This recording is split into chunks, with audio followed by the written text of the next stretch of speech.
The Maersk Alabama became the first American vessel to be taken over by pirates in some 200 years. But the pirates got more than they bargained for when the crew fought back. The crew of 20 Americans regained control of the ship, but not before the pirates took Captain Richard Phillips hostage. The Alabama was attacked off the Somali coast as it headed for Kenya loaded with relief supplies. According to the father of the ship's second-in-command, Shane Murphy, it began with a sea chase.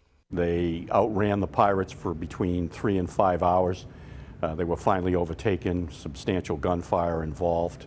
They boarded the ship and they have taken the ship over. The nearest U.S. military ship was 350 miles away, so the crew of the Alabama was on its own as 4 pirates armed with AK-47s came aboard. They use grappling hooks and they come on board.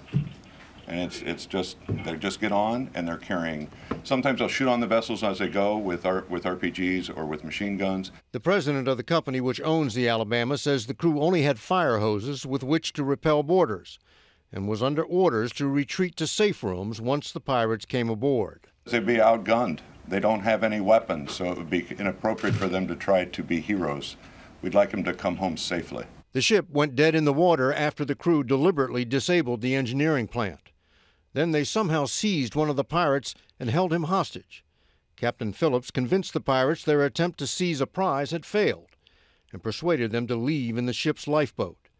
But they took him with them as their lone remaining bargaining chip.